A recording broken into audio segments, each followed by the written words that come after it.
ரெடியா? இதுல இருந்து 25 லட்சம் வரைக்கும் வருது. என்ன பேரு நாராயணமூர்த்தி, கேரளாவில் காட்டன் டிஸ்ட்ரிக்ட்ல போடுங்க. அந்த மனிதர் வியாதி வந்து ஹாஸ்பிடல்ல போனா பணம் கொடுக்கணும். டிஃபென்ஸ்காரன் ஹாஸ்பிடல்ல போனா பணம் கொடுக்க தேவையில்லை. தூங்குறதுக்கு முன்னாடி மறுபடியும் எடுத்து பார்க்கணும். ஜெயாசியம் நாலு முடிச்சு காலை எந்திரிச்சு நீங்க இந்த புக்கு பார்க்கும் போது புக்கு உங்களுக்கு சொல்லி அனுப்பேன். அடிக்கடி என்ன பார்க்க நீ எதுவும் பண்ணாம பார்த்தா எப்படி வரும் நமக்கு உற்சாகம் வந்து எஸ் நான் இனியும் பண்ண வேண்டி இருக்கு. ரெடியா? இது வந்து போக்கஸ் பண்ணி பாருங்க. 1000 இருந்து 25 லட்சம் வரைக்கும் வருது வரைக்கும். அப்ப நமக்கு உற்சாகம் வந்து எஸ் நான் இனியும் இதுல இருக்கு. மந்த்லி எவரி மந்த் ஒரு வருஷம் கிடைக்கிறதல்ல, ஆனுவல் இன்கம் கிடையாது. Every month. என்னோட பேரு நாராயணமூர்த்தி, கேரளாவில் காட்டன் டிஸ்ட்ரிக்ட்ல போடுங்க. தமிழ்நாடு ஒரு வில்லேஜ். 18 வயசு. என்னோட அப்பா ஒரு ஸ்கூல் ஹெட் மாஸ்டரா இருந்தாங்க. நாங்க வந்து 8 பிரதர்ஸ் அண்ட் சிஸ்டர்ஸ், 8 பேரு. நான் 6வது ஆளு. எஸ், அஸ்கர் சார் 6வது. பாருங்க, நாங்க 2 பேரும் 6வது ஆளுங்க. எனக்கு ஒரு தம்பி இருக்கு, ஒரு தங்கச்சி இருக்கு. பிரதர்ஸ் அண்ட் சிஸ்டர்ஸ் அத்தனை பேரும் எம்ப்ளாயிஸ், நல்லா படிச்சிருக்கு.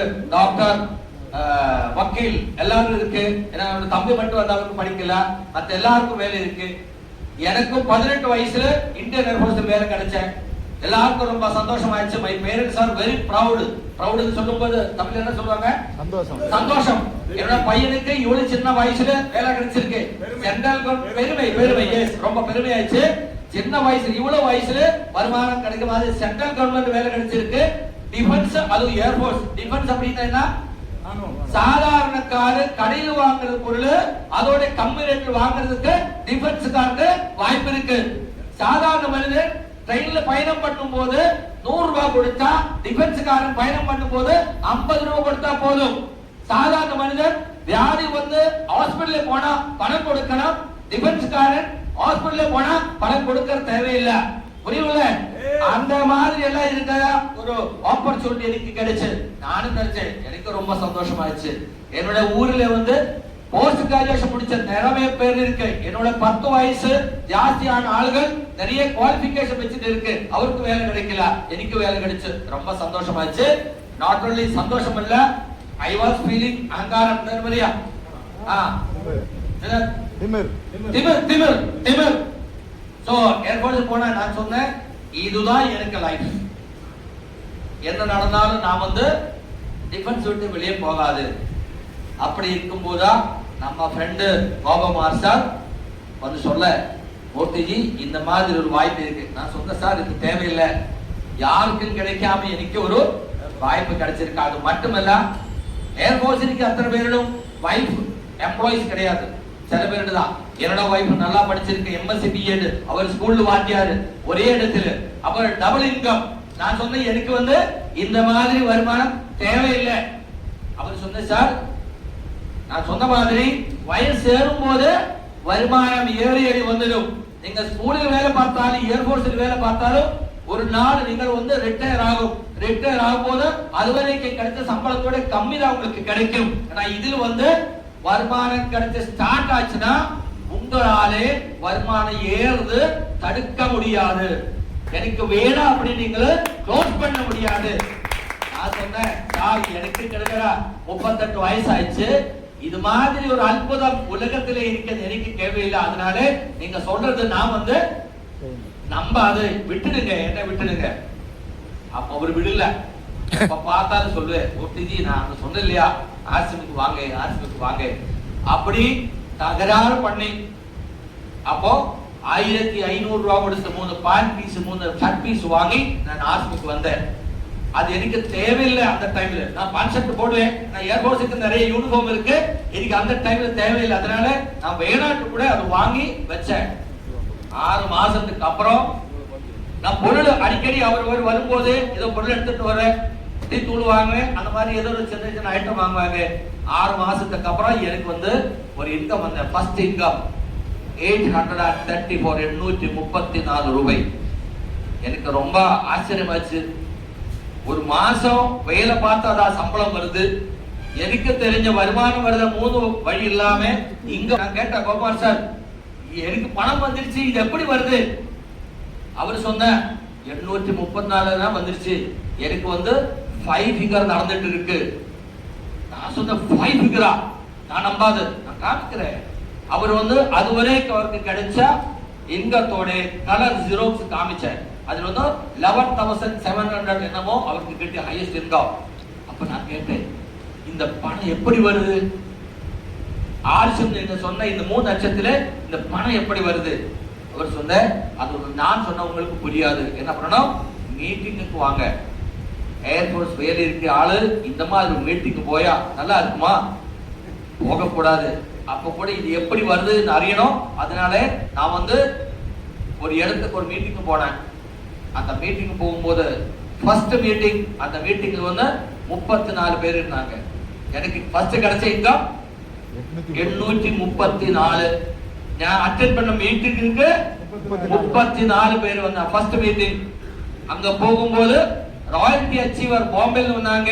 அவர் வந்து ரயில்வேல 4th கிளாஸ் எம்ப்ளாயி, கிளீனிங் அந்த மாதிரி எல்லாம் வேலை பார்த்திருக்க ஆளு, ராயல்டி அச்சீவர். அவர் பாம்பேல கார் ஓட்டிட்டு வந்திருக்கு. 57 வயசாயிடுச்சு. ரயில்வேல 60 வயசுக்கு வேலை இருக்கும்.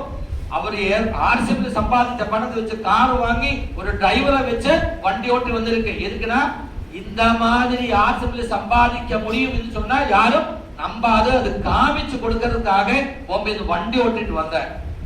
அந்த மீட்டிங் முடிக்கும் போது எனக்கும் கொஞ்சம் தான் நம்பிக்கை வந்தேன், இது ஏதோ நடக்குது. எப்படி எனக்கு தெரியல, பட் தெரிஞ்சால் அந்த ஆளுக்கு கிடைச்ச மாதிரி எனக்கும் கிடைக்கிறதுக்கு வாய்ப்பு இருக்கு. அப்ப கூட ஏர்போர்ட்ஸ் வேலை விடணும் என்று நான் நினைக்கல. நான் சொன்னேன், சார் அந்த மீட்டிங் பிரமாதமா இருந்தது, நான் இங்க என்ன பண்ணணும்? அவர் சொன்னேன், இந்த விஷயம் நீங்கள் எல்லாருக்கும் சொல்லுங்க. எல்லாரும் வரும் அப்படி இல்ல, நானே உங்ககிட்ட எத்தனை மாசமா சொல்லிட்டு நீங்க வந்திருக்கு, நம்ம ரொம்ப க்ளோஸ் ஃப்ரெண்ட்ஸ், அப்ப கூட நீங்க வரல.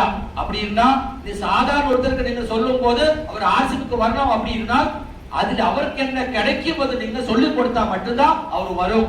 அதுக்கு என்ன பண்ணணும்? நம்மளே படிக்கணும். ஆர்சிபில் ஒருத்தருக்கு என்ன கிடைக்கும் அது நம்மளே படிக்கணும். படிச்சு சொல்லி கொடுத்தா மட்டும்தான் ஆளுகள் வரும். சரி, நான் ட்ரை பண்றேன். எனக்கு நல்லா மலையாளம் தெரியாது, மலையாளம் மட்டும்தான் தெரியும். பெங்களூர்ல வந்து மலையாளம் தெரிஞ்சவர் யாரும் இல்ல. எனக்கு கன்னடம் வராது. வெளியே போய் ஹிந்தி சொன்ன யாருக்கும் தெரியுது இல்ல. கொஞ்சம் பேருக்கு தமிழ் தெரியும்.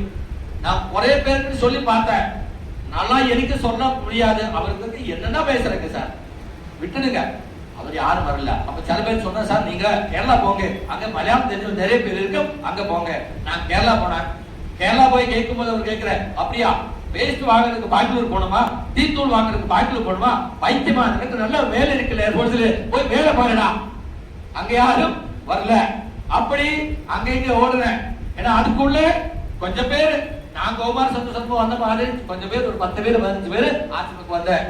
அவரெல்லாம் என்னோட க்ளோஸ் ஃப்ரெண்ட்ஸ், ரிலேட்டிவ்ஸ் அந்த மாதிரி வந்தாங்க. அதுக்கப்புறம் 2006 நான் வந்து ஒரு பெரிய மீட்டிங் அட்டெண்ட் பண்ணும்போது அன்னைக்கு வந்து சீஃப் கெஸ்ட் ரெஜிஸ்ட்ரார் மாதிரி ரூபி அச்சீவர். அவர் சொன்னேன், 6 மாசத்துல ஆர்சி எந்த லெவலுக்கு வந்துருச்சு. 2000 ஸ்டார்ட் பண்ணி ஒரு பொருள் இருந்து இப்ப இதுவரைக்கும் என்னென்ன பொருள் இருக்கு அப்படி அவர் சொல்லும் போது படிப்படியா ஆர்சி வாழ்ந்து இந்த வரைக்கும் வந்துருச்சு. அப்படின்னா இது ஒரு 10 வருஷத்துக்கு அப்புறம் ஆர்சிக்கு என்ன நடக்க போகுது அது எனக்கு புரிஞ்சாச்சு.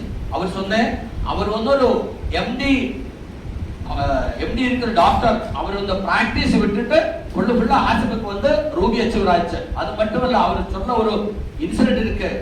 அவருக்கு ஒரு டாடா டவேரா கார் இருக்கு. அந்த கார்ல வந்து அவரு ஃபுல்லு ஃபேமிலியா போட்டு இருக்கும் போது ஒரு ட்ரக் வந்து இடிச்சாங்க, ஆக்சிடென்ட்.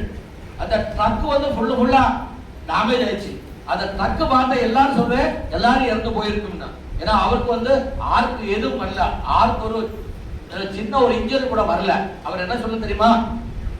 அதுக்கு என்ன காரணம்? இந்த அவருடைய டீம்ல இருக்கிற ஆளுகளுடைய ஆசீர்வாதம், பிளஸிங். அவர் சொன்னேன், ஆர்சிபி உங்களுக்கு கிடைக்கிற பணம் ஆசீர்வாதத்தோட பணம். ஏன்னா நம்ம பண்றது எல்லாருக்கும் தேவையான விஷயம். அந்த மீட்டிங்ல இருந்து நான் ஒரு முடிவு எடுத்தேன், leave my air force job and to RCM. அதுக்கப்புறம் நான் திரும்பி பார்க்கவே இல்லை. அந்த டைம்ல கிட்டத்தட்ட ஒரு 20 பொருள் இருக்கும் யூஸ் பண்றதுக்கு. கேரளாவில் ஒரு 10 கடை இருக்கும். தமிழ்நாடுல கொஞ்சம் 2 இடத்துல டிப்போ இருந்தது அந்த டைம்ல. அதுக்கப்புறம் ஏர்போர்ட்ஸ் விட்டு ஃபுல்லா ஆர்சிபிக்கு வந்தேன். ஆர்சிபில் எந்த பொருள் வந்தாலும் நான் அதை பற்றி நல்லா தெரியும். கம்பெனி ஆளுங்க கிட்ட வந்து அந்த இன்ஃபர்மேஷன் நம்ம டீமுக்கு எவ்வளவு நல்லா கொடுக்க முடியுமோ அந்த மாதிரி கொடுப்பேன். அப்படி வரும்போது சார் சொன்ன மாதிரி என்னோட மிகவுட்ட லீடர்ஸ் என்னோட டீம்ல தயாராயிடுச்சு. இப்போ வாங்க, ரெஞ்சி சார் சவுத் இந்தியாவில் ஒரு பெரிய கம்பெனியோட சவுத் இந்தியா மேனேஜரா இருந்து வெளிநாட்டுக்கு போயிட்டு வந்து இப்ப ஃபுல்லா ஆர்ச்சம் பண்ற திண்டுக்கல் ஏரியா மேனேஜர் யாரு? ஆரியப்பன் சார். இந்த லைன் ஸ்டீரியர் மேனேஜர் அஸ்கர் சார். அந்த மாதிரி வந்துட்டே இருக்கும். சோ நான் என்னோட சின்ன ஒரு இன்ட்ரோடக்ஷன் சொன்னேன். So let us come to the main portion. நமக்கு என்ன பண்ணணும்? Use and promote. யூஸ் இல்ல, எக்ஸ்பீரியன்ஸ் அண்ட் ப்ரோமோட் அப்படிதான் சொல்லுவாங்க. நீங்க ஒரு பொருளை